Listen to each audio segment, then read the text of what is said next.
இன்றைக்கு தலைப்புக்குள்ளே நாம் போகலாம் என்று நினைக்கிறேன். இன்றைக்கு நான் முன்பே சொன்னது போல கிறிஸ்தவர்கள் 3 கூட்டமாக இன்றைக்கு உலகத்திலே அறியப்பட்டு கொண்டிருக்கிறார்கள். கிறிஸ்துவை பின்பற்றுகிறவர்களில் 3 கூட்டத்தாராக ஜனங்கள் இன்றைக்கு அறிந்திருக்கிறார்கள். இந்த உலகத்திலே கிறிஸ்துவை பின்பற்றுகிறவர்களில் முதலாவது கூட்டம் என்று சொல்லும் பொழுது ரோமன் கத்தோலிக்கர் என்று அவர்கள் சொல்லிக் கொள்ளுகிறார்கள். அது வேத வசனத்தின்படி அது ஏற்றுக்கொள்ளக்கூடியது அல்ல. அதிலிருந்து தேவன் மார்ட்டின் லூத்தர் அவர்களை தெரிந்து கொண்டு அவரின் மூலமாக ஒரு புரோட்டஸ்டன்ட் என்கிறதான 2வது ஒரு கிறிஸ்தவ கூட்டத்தார் உலகத்தில் எழும்பி அவர்கள் பரம்பி தங்களை கிறிஸ்தவர்கள் என்று அறிவித்தார்கள். அதற்கு பிறகு 18, 19வது நூற்றாண்டு என்று நினைக்கிறேன், அதிலே பரிசுத்த ஆவியானவர் அவர் ஆதி நூற்றாண்டு முதல் இதுவரைக்கும் அவர் மனிதருக்குள்ளே அவர் இறங்கி அவர் கிரி செய்து கொண்டிருக்கிறார். ஆனால் வெளிப்படையாக வந்தது இந்த கடைசி காலங்களிலே. அப்போ 3வது கூட்டமாக இந்த பெந்தேகோஸ்தே என்ற ஒரு கூட்டத்தை இப்பொழுது அறிமுகப்படுத்தி இன்றைக்கு முழு உலகத்திலும் அது ஒரு பெரிய ஜனசமூகமாக காணப்படுகிறது. இப்போ இவர்களில் இந்த பெந்தேகோஸ்தே என்று அழைக்கப்படுகிறதான கூட்டத்தார் அவர்கள் பரிசுத்த ஆவியை பெற்றுக்கொண்டு கூடுகிறபடினாலே தங்களை ஆவிக்குரிய சபையார் என்று அவர்களே அழைத்து கொண்டிருக்கிறார்கள்.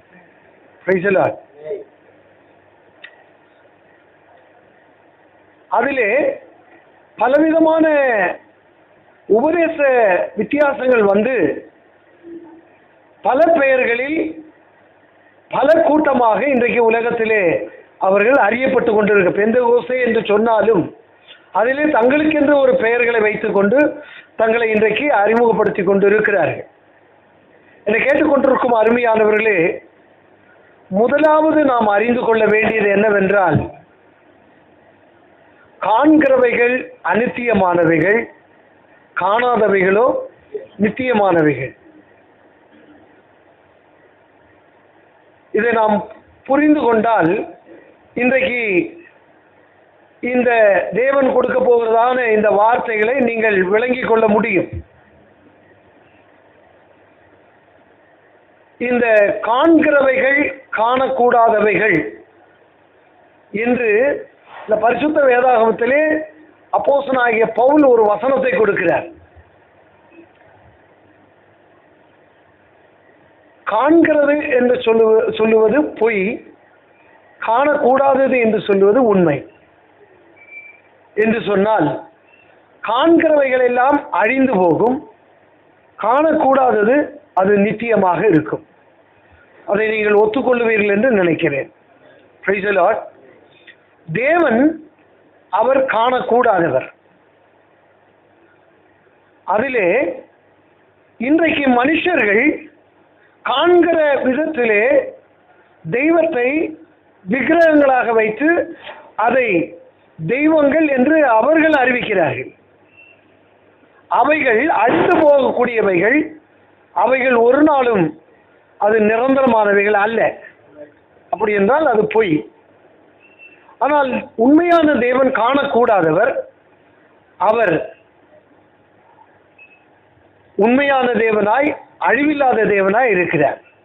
இப்பொழுது 2வது, நாம் நம்மை எடுத்துக்கொண்டால் நம்முடைய சரீரத்தை நாம் பார்க்கிறோம். ஆனால் காண்கிற இந்த சரீரம் அழிந்து போகக்கூடியது, அது நிரந்தரமானது அல்ல. நன்றாக இதை புரிந்து கொள்ள வேண்டும். நமக்குள்ளே தேவன் ஒரு உள்ளான மனுஷன் இல்லாவிட்டால் ஆவி ஆத்மா உள்ள இருக்கு, அதை நாம் பார்க்கறது இல்லை. ஆனால் அதுதான் நிரந்தரமானது, அதுதான் உண்மையானது. இதை கேட்டுக்கொண்டிருக்கும் அருமையானவர்களே, 3வது, இந்த உலகத்தை நாம் பார்க்கிறோம். இந்த உலகம் நாம் கண்களினாலே பார்க்கிறோம். அது நிரந்தரமானதல்ல, அது அழிந்து போகக்கூடியது. காணாத ஒரு பரலோகம் இருக்கிறது. இந்த பரலோகத்தை நாம் யாரும் பார்த்தது கிடையாது. ஆனால் அந்த பரலோகம் என்பது நிரந்தரமானது, அதுதான் உண்மையானது. ஆமென். இப்பொழுது நாம் அடுத்த பகுதிக்குள்ளே நாம் வர வேண்டும். இப்போ தேவன் காணக்கூடாதவராக இருந்தார், அவர் தன்னுடைய குமாரனை இந்த பூமியிலே அனுப்பினார். ஆமென். அவர் நம்மை போல ஒரு சரீரத்தில் இருந்தார். ஆனால் இந்த சரீரத்தில் அவர் இருந்தாலும் அவர் அழியாமை உடையவராய் இருந்ததினாலே மரணம் அவரை ஆண்டு கொள்ளவில்லை. அவர் மரணத்தை வென்று அவர் ஆவியான கர்த்தராக எழும்பினார். Praise the Lord. இப்போ நான் உங்ககிட்ட ஒரு கேள்வி கேட்கிறேன். இயேசு கிறிஸ்து இந்த பூமியில இருந்த பொழுது சபை இருந்ததா? சொல்லுங்க பார்க்கலாம். இல்லை. இப்போ ஏதேன் தோட்டத்துக்குள்ளே நான் வரலாம். ஏதேன் தோட்டத்திலே தேவன் ஆதாமை கொண்டு வந்து விட்ட போது அங்கே ஆதாம் மட்டும்தான் இருந்தார். முதல்ல ஆதாம் மட்டும்தான் இருக்கிறார். ஆனால் ஏவாள் இருந்தால இல்லை. ஏவாள் எங்க இருந்தா? உள்ள இருந்தா. ஆதாமுக்குள்ள மறைச்சு வச்சிருந்தார். பின்னே ஆதாமனுடைய விழாவிலிருந்து ஒரு எலும்பு எடுத்து மனுஷியாக உருவாக்கி அங்கே ஒரு ஸ்திரியை கொண்டு வந்தார். இந்த ஆதாம் கிறிஸ்துவுக்கும் இந்த ஏவாள் சபைக்கு நிழலாட்டமாக இருக்கிறார். Praise the Lord. அப்படி என்றால் இப்பொழுது தேவன் இந்த பூமியிலே, இயேசு கிறிஸ்து இந்த பூமியில இருந்த பொழுது அவர் பரிசுத்த ஆவியை பெற்றுக்கொண்டார். அவர் ஆவிக்குரிய ஒரு தேவனாக இந்த பூமியிலே நடக்கிறார், சரீரம் இருந்தாலும். அந்த பரிசுத்த ஆவியை அந்த நாட்களிலே யாருக்குமே கொடுக்கல. அதுக்கு வசனம் இருக்கு. யோவான் எழுதின சுவிசேஷம் 7ஆம் அதிகாரம் 37 39 வசனம் வரைக்கும் நீங்க வாசியும் சொன்னால், இயேசு மகிமைப்படாது இருந்தபடினால் பரிசுத்த ஆவி இன்னும் அருளப்படவில்லை என்ற ஒரு வார்த்தை அங்கே யோவான் அப்போஸ்தலன் எழுதி கொண்டு போகிறார். இப்போ இயேசு கிறிஸ்து மரித்தோரிலிருந்து அவர் உயிரோடு எழுந்தது, இந்த சரீரத்தை அவர் இந்த பூமியிலே மனுஷனுடைய பாவத்திலிருந்து விடுதலையாக்குவதற்காக ஒப்பு கொடுத்து, அதை பலியாக ஒப்பு கொடுத்து, அதை இதோடு கூட முடிச்சிட்டார். சரீரம் இந்த மண்ணில் இந்த கல்லறையிலே புதைக்கப்பட்டது.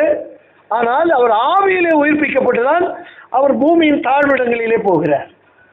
அங்கே இருந்து மறுபடியுமாக அவர் ஒரு மறுரூப சரீரத்தை பெற்றுக்கொண்டு கல்லறை விட்டு வெளியே வர்றார்.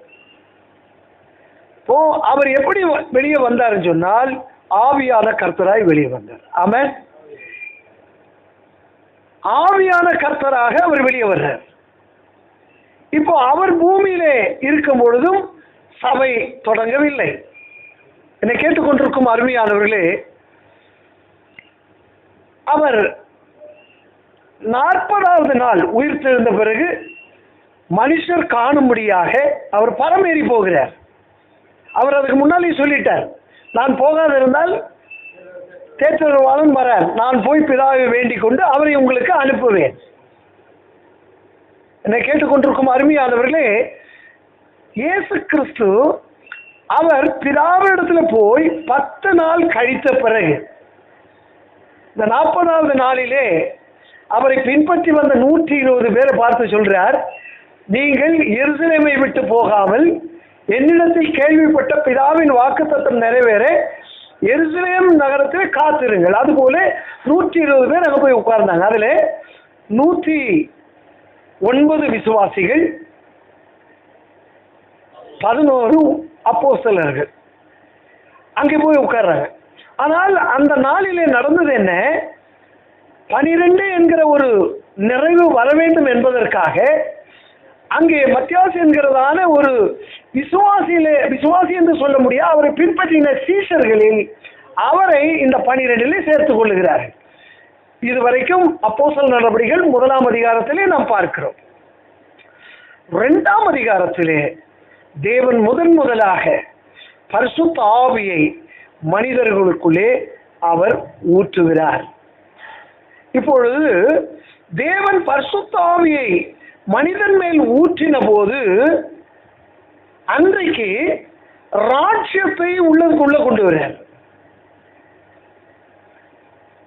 இயேசு பூமியில் இருக்கும்போது சொன்னால், தேவனுடைய ராஜ்யம் எப்பொழுது வரும் என்று பரிசேயர் இடத்தில் கேட்ட பொழுது, இதோ இங்கே என்றும் அதோ அங்கே என்றும் சொல்லப்படுவதற்கு ஏது விராது, இதோ தேவனுடைய ராஜ்யம் உங்களுக்குள் இருக்கிறதே.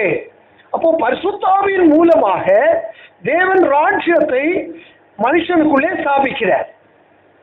என்னை கேட்டுக்கொண்டிருக்கும் அருமையானவர்களே, இப்போ ராஜ்யம் மறைவாக தேவன் மனுஷனுடைய உள்ளத்தை கொண்டு வந்தார். யாரெல்லாம் இந்த ராஜ்யத்துக்குள்ளே பிரவேசிக்கிறார்களோ அவர்களை எல்லாம் அன்றைக்கு இந்த உலகத்திலே காண்கிற ஒரு சபையாக அன்றைக்கு உருவாக்குகிறார். Praise the Lord. நான் சொல்றது உங்களுக்கு புரிந்திருக்கும் என்று நினைக்கிறேன். இதிலே நாம் புரிந்து கொள்ள வேண்டிய மிக முக்கியமான விஷயம் என்னவென்றால், தேவனுடைய திட்டம் அழிந்து போகிற சரீரத்திலே இருக்கிற மனிதனை அழியாத ராஜ்யத்துக்கு தகுதி உள்ளவன் ஆக்க வேண்டும் என்றால் அவனுக்குள்ளே பரிசுத்த ஆவியை கொடுத்து அவனுக்குள்ளே இருந்து அவனை தேவனுடைய சாயலாக மாற்றி அந்த இயேசு இரண்டாவது, அதாவது மறுபடி வரும்பொழுது இவனுக்கு ஒரு மறுரூபத்தை கொடுத்து அவரை போல அழியாதவனாய் மாற்றி அங்கே கொண்டு போக வேண்டும் என்பது அவருடைய திட்டம். Praise the Lord. இதை கேட்டுக்கொண்டிருக்கும் அருமையானவர்களே, நான் இப்பொழுது இதை ஏன் உங்களுக்கு இந்த காரியங்களை அறிவித்தேன் என்றால், பரிசுத்த ஆவியை ஒரு மனிதன் பெற்றுக்கொள்ளும் பொழுதுதான் அவன் ஆவிக்குரியவனாக மாறுகிறான், இல்லாவிட்டால் தேவனுடைய ராஜ்யத்தில் பிரவேசிக்கிறான். Praise the Lord. இதை பெற்றுக்கொள்ள வேண்டும் என்றால் 3 அனுபவங்கள் நமக்கு தேவை. பூமியிலே சாட்சியிடுகிறவைகள் 3. 1 யோவான் 5ஆம் அதிகாரம் 8வது வசனத்திலே நாம் பார்க்கும் பொழுது, பூலோகத்திலே சாட்சியிடுகிறவைகள் 3: ஆவி, ஜலம், இரத்தம். முதலாவது, இயேசு கிறிஸ்துவின் இரத்தத்தினாலே பாவங்கள் அற நாம் கழுவப்படும் பொழுது இரத்தத்தின் மூலமாக, இயேசு கிறிஸ்துவினுடைய அந்த பரிசுத்த இரத்தத்தின் மூலமாக நாம் மீட்கப்பட்டோம் என்று முதலாவது நாம் என்ன சாட்சி பெறுகிறோம். 2வது, திருவசனத்தை கொண்டு தண்ணீர் முழுக்கினார். நம்மை சுத்திகரிப்பதற்காக பிதா, குமாரன், பரிசுத்தாவின் நாமத்தினாலே மூழ்கி இயேசு கிறிஸ்துவினுடைய கட்டளையின்படி ஞானஸ்நானத்தை பெற்றுக் கொள்கிறோம். அப்பொழுது நாம் வசனத்தின் மூலமாக சாட்சி பெறுகிறோம். அப்படி என்றால் தண்ணீர். 3வது, தேவன் பரிசுத்த ஆவியை யாருக்கெல்லாம் அந்நிய பாஷை அடையாளத்தோடு கொடுக்கிறாரோ, யார் பெற்றுக்கொள்ளுகிறார்களோ அவர்கள் அன்றைக்கு ஆவியிலே பிறக்கிறார்கள் என்ற ஒரு சாட்சியை அந்த இடத்துல பெற்றுக்கொள்ளுகிறோம். என்னை கேட்டுக்கொண்டிருக்கும் அருமையானவர்களே, நாம் இப்பொழுது இந்த விளக்கத்தை கொடுக்கிறது போல இன்றைக்கு கிறிஸ்துவ மார்க்கத்திலே தெய்வ ஜனங்களுக்கு இதை தெளிவாக அறிவித்தது உண்டோ என்பதை இந்த நேரத்தில் நீங்கள் நிதானித்து பார்க்க வேண்டும்.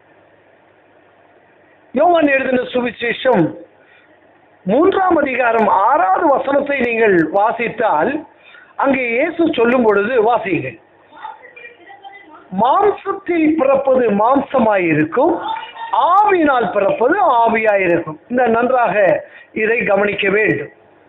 தேவன் அந்த நாளிலே பரிசுத்த ஆவியை ஊற்றி அன்றைக்கு சபையை ஸ்தாபிக்கிறார்.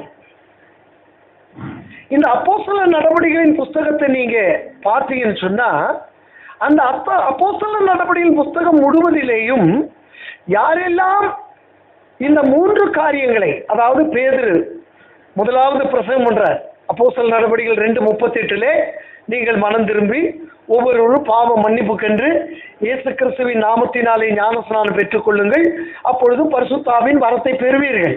இந்த வார்த்தைகளை விசுவாசித்து ஏற்றுக்கொண்டவர்கள் ஆயிரமான மக்கள் அன்றைக்கு இந்த சபையோடு சேர்க்கப்பட்டார்கள் என்று வேதவசனத்திலே நாம் வாசிக்கிறோம். அப்போஸ்தலர் நடவடிக்கைகளின் புத்தகம் முழுவதிலேயும் சபை என்ற வார்த்தை இருக்கிறதே தவிர சபையை குறித்ததான பெயரை நாம் எங்குமே பார்க்க முடியாது. Praise the Lord. நன்றாக நாம் இதை புரிந்து கொள்ள வேண்டும். அப்போஸ்தலர் நடவடிக்கைகளின் புத்தகத்திலே சபை என்ற வார்த்தை இருக்கு, ஆனால் சபையினுடைய பெயர் எங்குமே அறிவிக்கப்படவில்லை. அந்த நாட்களிலே தேவன் அப்போஸ்தலனாகிய பவுலை தெரிந்து கொண்டு அவர் மூலமாக இந்த தேவன் பூமியிலே ஸ்தாபிக்கிற அந்த உண்மையான அந்த சபையினுடைய பெயரை பவுலுக்கு வெளிப்படுத்துகிறார். எபேசியருக்கு எழுதின நிருபம் 4ஆம் அதிகாரம் 12வது வசனத்திலே அந்த பெயரை பவுல் முழுவதுமாக அறிவித்திருக்கிறார். வாசியுங்கள். பரிசுத்தவான்கள் சீர்பொருந்தும் பொருட்டு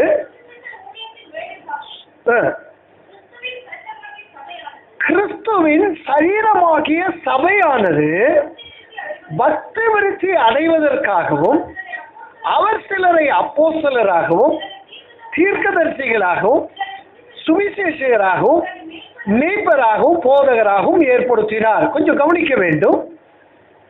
இங்கே அப்போஸ்தலனாகிய பவுலின் மூலமாக தேவன் இந்த சபையினுடைய பெயரை அவர் வெளிப்படுத்துகிறார் முழு விளக்கத்தோடு.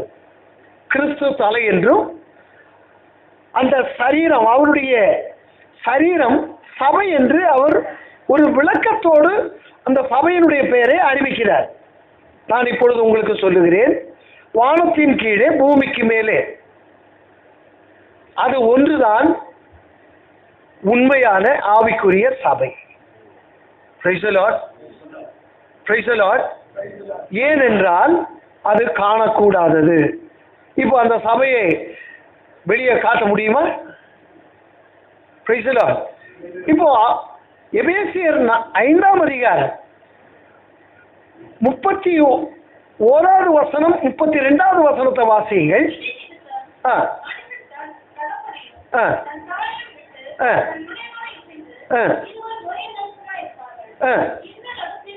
இந்த ரகசியம் பெரியது, கிறிஸ்துவை பற்றியும் சபையை பற்றியும் சொல்லுகிறேன். கொஞ்சம் கவனிக்கணுங்க. ஏதேன் தோட்டத்திலே அந்த ஆதியாகமம் 2ஆம் அதிகாரத்தில் சொல்லப்பட்ட அந்த வார்த்தை இங்க கோட் பண்றாருங்க. அங்க என்ன சொல்றாரு? இது நிமித்தம் புருஷன் தன் தகப்பனையும் தாயை விட்டு மனைவியுடன் இசைந்து ஒரே மாம்சம். அது மாம்சம் அது. ஆனால் இப்பொழுது நாம் கிறிஸ்துவோடு மாம்சத்தில் அல்லங்க, ஆவியிலே நாம் இணைந்திருக்கிறோம். வாசிங்கள். அதாவது 1 கொரிந்தியரின் புஸ்தகம் 6ஆம் அதிகாரம் 1 கொரிந்தியரின் புஸ்தகம் 6ஆம் அதிகாரம் 17வது வசனம். அப்படியே கர்த்தரோடு இசைந்திருக்கிறவனும் ஒரே ஆவியாயிருக்கிறான். என்னை கேட்டுக்கொண்டிருக்கும் அருமையானவர்களே, தேவன் நம்மை கிறிஸ்துவின் சரீரமாக இல்லாவிட்டால் அவருடைய சபையாக ஆவியிலே கொண்டு வந்திருக்கிறார். நான் சொல்வதை நீங்கள் கவனமாக அதை புரிந்து கொள்ள வேண்டும். வசனங்களை நான் உங்களுக்கு கொடுக்கிறேன். நீங்கள் அதை ஜெபத்தோடு தெய்வ சந்நிதியிலே இருந்து இந்த நாளிலே அந்த உண்மையான சபையாக, ஆவிக்குரிய சபையாக நீங்கள் மாற வேண்டும் என்பதற்காக தேவன் இன்றைக்கு இந்த ரகசியங்களை அறிவித்துக் கொண்டு வருகிறார். அல்லேலூயா. 1 கொரிந்தியரின் புஸ்தகம் 12ஆம் அதிகாரம் 13வது வசனத்தை வாசிக்கும் பொழுது எப்படி தேவன் அந்த சரீரத்திலே நம்மை கொண்டு வந்து அவயவங்களாக இணைக்கிறார் என்பதை அங்கே பவுல் எழுதி கொண்டு போகிறார். வாசிங்க. நாம் யூதராயினும் கிரேக்கராயினும் அடிமைகளாயினும் சுயாதீனராயினும் எல்லோரும் ஒரே ஆவியினாலே ஒரே சரீரத்திற்குள்ளாக ஞானஸ்நானம் பண்ணப்பட்டு எல்லோரும் ஒரே ஆவிக்குள்ளாகவே தாகம் தீர்க்கப்பட்டோம். கொஞ்சம் கவனிங்க இந்த வார்த்தை. அப்படி என்றால் தேவன் இந்த வானத்தின் கீழே பூமிக்கு மேலே யாரையெல்லாம் பரிசுத்த ஆவியினாலே நிறைக்கிறாரோ, அந்நிய பாஷை அடையாளத்தோடு யாரெல்லாம் பரிசுத்த ஆவியை பெற்றுக் கொள்கிறார்களோ அத்தனை பேரையும் ஆதி நூற்றாண்டு காலம் முதல் இந்த கடைசி காலம் வரைக்கும் அந்த அதர்சனமான சபையிலே அவயவங்களாக கொண்டு வந்து இணைத்திருக்கிறார். Praise the Lord. இப்பொழுது நாம் தனித்தனியே ஒவ்வொருவரும் அவருடைய சரீரத்தின் அவயவங்களாக தேவன் நம்மை இணைத்திருக்கிறார். Praise the Lord. 1 கொரிந்தியர் புத்தகம் 12ஆம் அதிகாரம் 27வது வசனத்திலே அது சொல்லப்பட்டிருக்கிறது. நீங்களே கிறிஸ்துவின் சரீரமாயும் தனித்தனியே அவயவங்களுமாயும் இருக்கிறீர்கள். இதே காரியத்தை ரோமருக்கு எழுதின நிருபம் 12ஆம் அதிகாரம் 5வது வசனத்தில் இதே காரியத்தை அறிவிக்கிறார். வாசி. அநேகராகிய நாமும் ஒரே சரீரமாய் இருக்க ஒருவருக்கு ஒருவர் அவயவங்களாய் இருக்கிறோம். நன்றாக இதை கவனிக்க வேண்டும். இப்பொழுது வசனத்திலிருந்து கொஞ்சம் நான் வெளியே வந்துட்டு இன்றைக்கு காணப்படுகிற கிறிஸ்துவ உலகத்தை உங்களுக்கு படம் பிடித்து காண்பிக்க விரும்புகிறேன். இப்பொழுது இதுவரைக்கும் சபையை குறித்தும் எப்படி தேவன் தன்னுடைய சபையிலே ஒவ்வொருவரையும் பரிசுத்த ஆவியின் மூலமாக அவயவமாக எப்படி இணைக்கிறார் என்பதை நான் அறிவித்துக் கொண்டு வந்தேன். ஆனால் இன்றைக்கு இந்த வேத புத்தகத்தில் அல்லாத பல பெயர்களில் அழைக்கப்படுகிற இந்த ஸ்தாபனங்கள் அது சபை என்று இன்றைக்கு சொல்லிக் கொண்டிருக்கிறார்களே, அதை ஏற்றுக்கொள்ளக்கூடியதா? நான் இதை 1994-95 வருஷத்திலே டேவிட் பால் என்கிற ஒரு ஊழியக்காரர் இருந்தார். அவர் தி பெந்தேகோஸ்து மிஷன்ல பெந்தேகோஸ்து பேரொளியை அவர் தான் நாங்கள் மதுரையிலிருந்து அதை வெளியிடுகிறார். அவர் வெளியே வந்த பிறகு அவர் இப்போ கூட அவருடைய மேக்சின் வந்துட்டு இருக்கு. அவரோடு கூட நான் ஒரு நாள் முழுவதும் இந்த சென்னை பட்டணத்திலே அவர் காரில் வச்சு அவர் கூட போயிட்டே இருந்தார். அந்த அவருடைய சிட்டிசன்ஷிப் அமெரிக்கா. அவர் அமெரிக்காவில் இருந்ததுனாலே இங்கே வருவார், இங்கிருந்து அங்கே போயிடுவார்.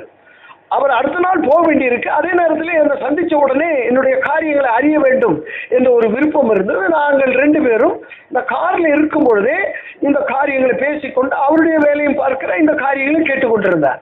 அப்பொழுது நான் சொன்னேன், தேவன் இந்த முழு உலகத்திலே ஒரே ஒரு சபையை உருவாக்கி கொண்டு வருகிறார் என்பதை கிறிஸ்துவ மக்கள் அறிந்து கொள்ள வேண்டும் என்று சொன்ன உடனே அவர் அதை கேட்டு அதற்கு பின்பு அவர் ஒரு புத்தகத்தை அவர் போட்டார். ஓல்டு டைம் ரிலிஜன் என்கிற ஒரு புத்தகத்தை போட்டுட்டு அந்த புத்தகத்திலே நான் சொன்ன காரியங்களை அப்படியே எழுதிட்டு வந்தாரு. அதிலே ஒரு தவறு விட்டு விட்டார். என்னன்னு கேட்டால், தேவன் முழு உலகத்திலே ஒரு சபையை உருவாக்கி கொண்டு வருகிறார். இன்றைக்கு பல பெயர்களில் அழைக்கப்படுகிற ஸ்தாபனங்கள் தான் அவயவங்கள் என்று சொன்னார். அந்த புத்தகம் என் கையில வந்த உடனே அந்த இடத்தை படிச்ச உடனே அதை மார்க் பண்ணிட்டு உடனே சொன்னேன், இது வேத வசனத்துக்கு புறம்பான ஒரு காரியம். அதற்கு பைபிள்ல இருந்து ஒரு வசனத்தை காண்பிக்க முடியுமா? என்னை கேட்டுக்கொண்டிருக்கும் அருமையானவர்களே, இந்த இடத்திலே தான் நாம் மிக மிக கவனமாக இருக்க வேண்டும்.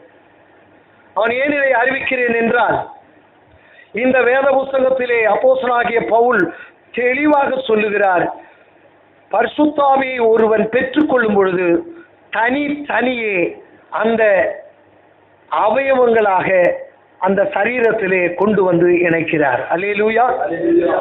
இப்பொழுது நான் ஒரு காரியத்தை உங்களுக்கு அறிவிக்க வேண்டும். ஆதி நூற்றாண்டிலே தேவன் பரிசுத்த ஆவியை ஊற்றின பிறகு அந்த ஜனங்கள் எருசலேம் நகரத்திலே அப்படி இருந்துட்டு அப்படியே கர்த்தருடைய வருகை வரும் நாம் போயிடுவோம்னு நினைச்சிட்டு இருந்தாங்க. ஆனா இயேசு அவர் உயிர்த்தெழுந்து போவதற்கு முன்னதாக தெளிவாய் சொன்னார், பரிசுத்த ஆவி உங்களிடத்தில் வரும் பொழுது நீங்கள் பலனடைந்து எருசலேமிலும் யூதேயா முழுவதிலும் சமரியாவிலும் பூமியின் கடைசி பரியந்தம் எனக்கு சாட்சிகளாய் இருப்பீர்கள் என்று அப்போஸ்தலர் நடவடிக்கைகள் 1 அதிகாரம் 8வது வசனத்திலே தெளிவாய் சொன்னார். ஆனால் இந்த வார்த்தைக்கு அவர்கள் செவி சாய்க்கவில்லை. அவர்கள் அதை கருத்தாக கவனித்து கேட்கவில்லை. அவர்கள் எல்லாரும் அங்கேயே இருந்துடலாம் அப்படின்னு நினைச்சிட்டு இருந்தாங்க. ஆனால் தேவன் உபத்திரவத்தை அங்கே அனுப்பினார். நீங்கள் அப்போஸ்தலர் நடவடிக்கைகள் 8ஆம் அதிகாரம் 1 வசனத்தை வாசித்தால் அன்றைக்கு இருந்ததான அப்போஸ்தலர்கள் தவிர அங்கே இருந்ததான விசுவாசிகளை யூதேயா சமரியா பட்டணங்களுக்கு தேவன் சிதறடித்தார் என்று எழுதப்பட்டிருக்கிறது. பின்பு தேவன் என்ன செய்கிறார், இந்த அப்போஸ்தலர்களை அங்கே வச்சிட்டு இருக்கிறதுக்கு அல்ல, அவர்களை முழு உலகத்திலே அனுப்ப வேண்டும் என்கிற ஒரு திட்டம் இருந்ததுனால தான் அவர்களை அன்றைக்கு அங்கே வைத்திருந்தார். அதற்கு பின்பு எல்லா அப்போஸ்தலர்களையும் அவர்கள் உலகத்தின் கடைசி பரியந்தம் போகும்படியாக அவர்களை அனுப்பினார். அதிலே ஒருவர் தோமா தான் இந்தியாவுக்கு வந்ததான அப்போஸ்தலன். அல்லேலூயா. அவர் மூலமாக இந்த இந்திய தேசத்திலே உண்மையான கிறிஸ்துவ மார்க்கம் ஆரம்பிக்கப்பட்டது.